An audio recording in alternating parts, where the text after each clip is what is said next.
Hi అండి. Time ఎంత అవుతుందో తెలుసా? 1:30 అవుతుంది. ఈరోజు మా ఆయన ఊరెళ్ళారు.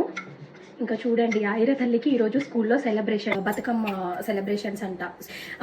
తనకి స్నానం పోసి బ్రష్ చేసి విప్పించి రెడీ చేయడం, ముఖ్యంగా తనకి జుట్టు పెద్దగా ఉంది కదా, జుట్లు వేసుకోమంటే వేసుకోవట్లేదు. ఇంకా రెడీ చేసే వరకు నాకు 11 అయింది. స్కూల్కి 9 గంటలకు వెళ్ళాలి. 11 o'clock వెళ్ళింది. నేను అప్పటి వరకు బ్రష్ చేయకుండా టీ తాగకుండా అలానే ఉండిపోయాను. పిండి తనకి మార్నింగే కలిపి ఒక చపాతీ పెట్టేసి ఎగ్ పెట్టేసి పంపించేశాను.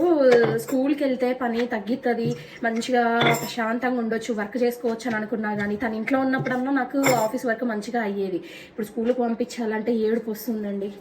చపాతీలు సాఫ్ట్గా వస్తున్నాయి. చాలా మార్నింగ్ కలిపాను పిండి, ఎంత సాఫ్ట్గా ఉందంటే.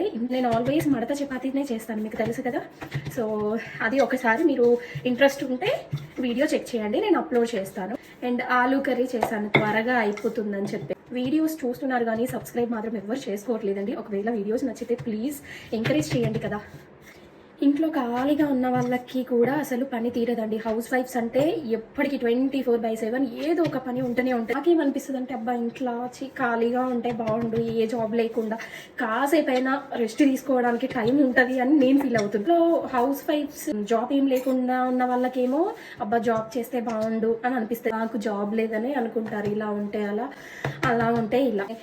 నాకైతే అసలు 24 hours టైం కూడా సరిపోవట్లేదు. నిద్ర టైంకి ఉండట్లేదు.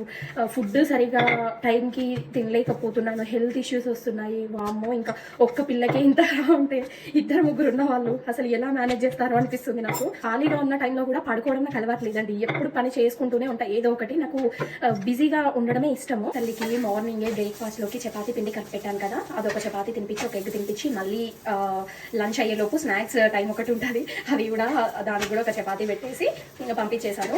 మళ్ళీ ఇటు వచ్చేసి ఇల్లు తుడుచుకొని ఊడ్చుకొని నేను స్నానం చేసి దీపం ముట్టించేసాను. 12 అయిపోయినప్పటికి లంచ్కి పంపించారు. లంచ్ బాక్స్ ఇచ్చేసి రావాలి దగ్గరే కాబట్టి. అట్లా ఇంకా టైం ఉంటుంది కదా, లంచ్లో కొంచెం 1 వరకు ఇచ్చేసి వద్దాము, అన్నం కర్రీ వండేసి వేడిగా ఉంటుందని అనుకుంటే, ఇటు వచ్చి నేను స్నానం చేసి దీపం పెట్టే వరకు 12:30 అవుతుంది. వర్క్ ఫ్రమ్ హోమ్ అని చెప్పి ఆఫీస్ వాళ్ళు ఏం చేస్తారు, ఇంట్లోనే ఉంటారు, వీళ్ళు ఏం చేస్తారని చెప్పేసి వర్క్ ఇష్టం ఉన్న టైమింగ్స్లో చేయాల్సి వస్తుంది. ఇంకా తప్పదు కదా. ఏ వర్క్నైనా నెగ్లెక్ట్ చేయడానికి ఇష్టపడను. అది ఇంట్లో వర్క్ అయినా ఆఫీస్ వర్క్ అయినా టైం టు టైం అన్ని చేసుకోవాలని నేను ఎప్పటికీ చూస్తూనే ఉంటాను. ఎండాకాలం లాగా ఉడకపోస్తుంది అసలు. ఏంటి చపాతీలు అయితే వేసుకొచ్చుకున్నాను, చాలా ఆకలిస్తుంది. ఆల్మోస్ట్ 145 లేయర్ చపాతీలు ఎంత సాఫ్ట్గా ఉన్నాయి చెప్పాను కదా. చూడండి ఎంత బాగుందో. బాగుంది. పాప కోసం వండాం కదా, ఉప్పు కారం కొంచెం తక్కువ వేసాను. మేకప్ కూడా ఏం లేదు, ఏమనుకోకండి. ఎందుకంటే డైలీ ఇంట్లో ఉంటే నేను అసలు మేకప్ వేసుకోవడానికి టైం కూడా ఉండదు.